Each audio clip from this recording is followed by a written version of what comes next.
On Upwork, do you pay them per task or per hour? Also, when you are looking for new freelancers, do you search them by yourself or let them contact you through job application? We've done like kind of like everything. Like everything you've just mentioned, we kind of like do it all. It just depends like on like how big the task is, right? Right. So for things that are going to be like recurring tasks, like every month or whatever, we're gonna be paying them by the hour, essentially usually. And then yeah, we've put job applications up on there, and we've also just went and searched for people. Um, I do like putting job applications out for sure. I don't really know. I don't really have like one that I like better than the other because we just do it all. It just kind of depends on the situation, what you're looking for. You can always put out an application. If you're not getting the applicants you want, then you can go out there and kind of search manually yourself, right? Do you have anything to add on that one, Nick? Yeah, I mean, it just is going to depend on the task at hand, right? What do you need? How long do you need it for? Are you creating an employee that's going to you're going to want longevity with, or is it maybe like your site got hacked and you need somebody to come in that's got expertise on this and fix it real quick, right? So a lot of it's just going to depend on that. What's the job? How long do you need them for? And what your intentions are with that particular job. Yeah. Most of the time when I'm going to Upwork, I'm not like I know there's probably people that know like a ton more about Upwork than me. I'm definitely not like an Upwork pro. Um, for example, like I've never actually like sold services on Upwork. I know some people do though, and can actually make really good money doing it, even selling like SEO Mhm. services and whatnot. Um, I don't know where I was going with that other than just kind of completely blanked on it. Boom. But yeah, I know some people are selling. I know some people that are like selling it like per like task type thing. But then I don't know. They probably like go and create like new like deals or whatever based on like how many hours they think are going to be involved in the task and whatnot. But generally, when we go to Upwork, we're looking for like an employee.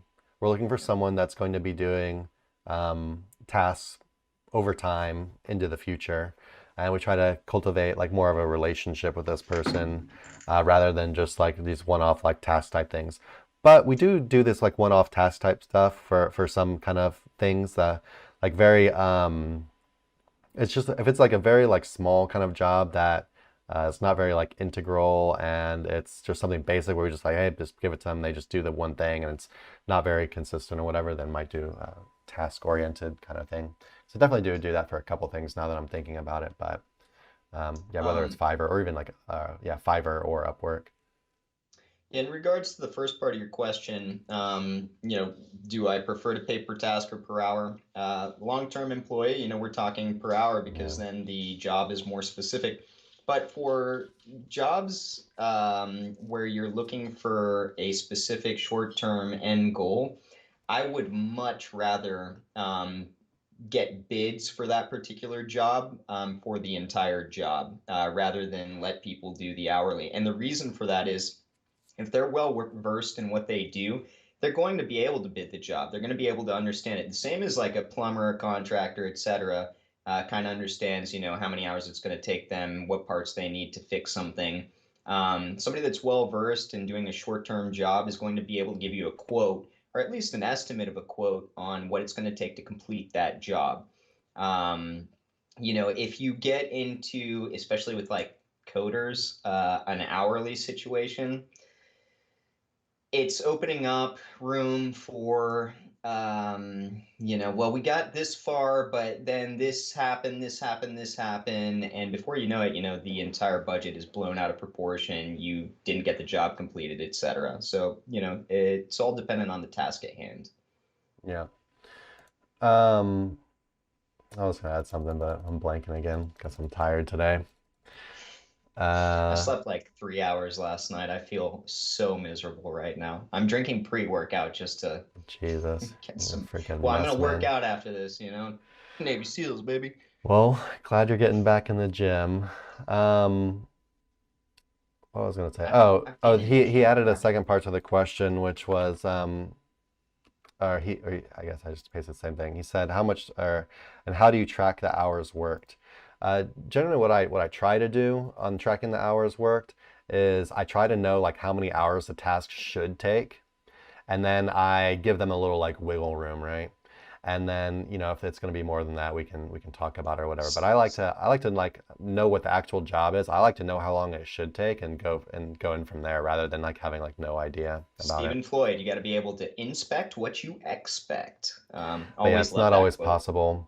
Like Nick was just talking about like coders and stuff. Like it's not always possible. If, like you don't know about that stuff, and you can definitely end up being taken for a bit of a ride, right? Yeah. Which is not the situation you want to be in. So There then you are just have like no, even Upwork has like a screen share kind of thing where it'll take a snapshot of what they're doing at any specific time. I mean, some people can manipulate that kind of stuff pretty well, but overall, you can look into stuff like that. But I think our preference over here, especially if we're doing hourly work, is to be able to kind of quantify beforehand whether this person is the expert that we're looking for, and then hiring them on, taking good care of them so that they are doing a good job the entire time. And since we've yeah. done most every job that we hire for, we have an idea of what it should take for either a newbie or an experienced professional to be able to handle the majority of these jobs. Yeah. So what we generally do is, yeah, know how long it should take them to do something, and then generally pay them a bit more than that. Hmm. So basically give them some like extra time, Yeah.